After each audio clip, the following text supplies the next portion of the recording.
취재 아이템 회의에서 새우깡이나 꽃게랑에도 미세 플라스틱이 들어있는지 한번 분석해보자는 기사 아이디어가 나왔습니다. 해양 쓰레기와 미세 플라스틱의 위해성에 관한 국내외 뉴스가 연일 각종 매체를 통해 흘러나오고 있기 때문입니다. 해조류와 갑각류에 특히 미세 플라스틱이 많다고 하니 갑각류인 새우와 꽃게로 만든 과자에도 과연 미세 플라스틱이 들어가 있을지 순수한 기자적 호기심 때문이었습니다. 그러나 처음부터 세 가지 문제가 있었습니다. 첫째, 표준화된 미세 플라스틱 분석법이 없다는 것이었습니다.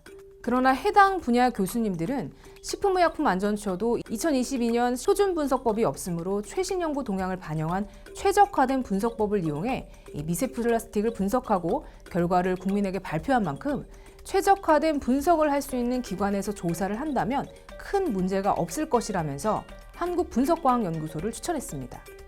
이곳은 식품의약품안전처로부터 이 미세 플라스틱에 관한 연구 용역을 다수 수행한 곳으로 언론사들과 미세 플라스틱 조사를 시행하고 결과를 발표한 적도 있는 곳입니다. 이 정도면 엉터리 조사란 소리는 듣지 않을 기관이라는 판단이 들었습니다. 둘째는 위해성 여부입니다. 미세 플라스틱이 얼마나 위험한지 또 허용 한계치는 어느 정도인지 아직 밝혀져 있지 않습니다.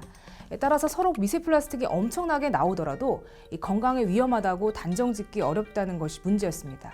그러나 그렇게 따지면 미세먼지나 환경호르몬 같이 현대에 와서 문제가 되는 것들도 다 마찬가지입니다.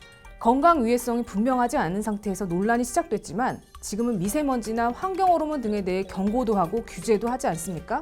미세 플라스틱도 우리가 그 위해성을 아직 밝혀내지 못했다고 위험하지 않다고 할 수 없기 때문에 위해성 문제는 너무 단정짓지만 않으면 되겠다고 생각했습니다. 셋째는 아이러니하게도 결과에 대한 걱정이었습니다. 큰 비용을 지불하고 조사를 의뢰한 만큼 이 과자에서 미세 플라스틱이 많이 검출돼 쇼킹한 기사거리가 된다면 언론사 입장에서는 나쁠 일 하나 없지만 대표님은 차라리 큰 문제가 없어서 과자는 안심하고 먹어도 된다는 기사를 쓰게 되면 좋겠다고 말하기도 했습니다. 이 가뜩이나 뒤숭숭한 세상에 이 새우와 꽃게까지 미세 플라스틱이 다량 들어있는 것으로 나오면 우리 어민에게 큰 피해가 가서 문제가 더 복잡해질 것을 우려하는 것 같았습니다.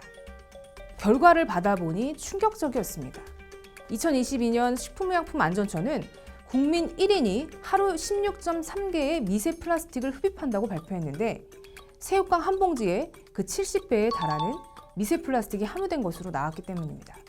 그런데 이상한 점이 있었습니다. 10종의 미세 플라스틱 가운데 2종만 대량 검출된 것이었습니다. 자문을 구한 교수님들은 원재료인 새우나 꽃게 외에도 포장 재질에서도 미세 플라스틱이 나왔을 가능성이 크다고 설명하셨습니다. 문제는 새로운 국면으로 접어들게 됩니다. 갑각류에 미세 플라스틱이 많기 때문에 새우깡과 꽃게랑을 분석한 것인데 만약 포장 재질이 문제라면 우리가 먹는 모든 과자에서 미세 플라스틱이 나올 수 있기 때문입니다. 기사를 안 쓸 수 없게 된 것입니다. 이번 기사는 완성본이 아니라 문제 제기입니다. 과자 제조사 측 주장대로 표준화된 분석법도 없고 위해성도 분명하지 않고 미세 플라스틱이 어느 수준 이하로 검출돼야 한다는 지침도 없는 상태이기 때문에 과자 한 봉지에 1,100개가 넘는 미세 플라스틱이 나왔다고 그 과자가 위험하다고 단정 지을 수 없기 때문입니다. 그러나 국민이 하루 16.3개의 미세 플라스틱을 흡입하는데 이 정도는 건강 위해성이 없다는 지난해 식약처의 발표를 생각하면 너무 많은 양이 나왔기 때문에 공신력이 있는 국가가 이 문제에 답해야 한다는 것이 저희 취재팀의 생각입니다. 어패류와 해조류 등 11종만 분석한 뒤 하루 16.3개의 미세 플라스틱을 섭취하는데 이 정도로는 위험하지 않다는 식약처의 발표가 너무 안일하지 않습니까?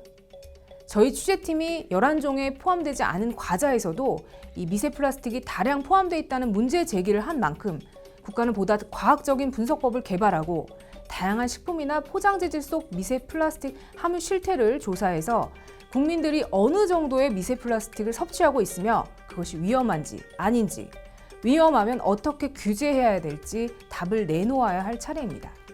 마지막으로 표준 분석법이 없기 때문에 조사 결과를 신뢰하기 어렵다는 과자 제조사 측 입장과 관련해서 절반은 인정합니다. 표준이 없기 때문에 당연히 플러스 마이너스 오차가 있을 수 있습니다.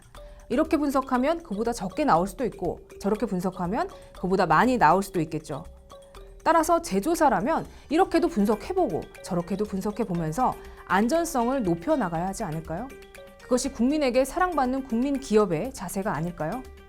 그런데도 제조사는 검출 사실을 부정하려고만 하는 것 같아서 유감입니다. 자체 연구소가 이 미세 플라스틱 국제 공인 인증기관이지만 과자의 미세 플라스틱 함유 여부에 대해서 한 번도 조사를 해본 적이 없다는 이 농심 측의 해명은 정말 어리둥절합니다. 그들은 정말 자사 제품의 미세 플라스틱을 한 번도 조사해보지 않았을까요? 그렇다면 정말 무책임한 기업입니다. 만약 분석하고도 조사 결과를 쉬쉬하고 있다면 더 큰 문제가 되겠죠. 분석 장비를 다 갖추고 있으면서도 자사 최장수 베스트셀러 제품을 한 번도 분석 안 해봤다는 제조사의 해명이 과연 해명일까요? 자해일까요?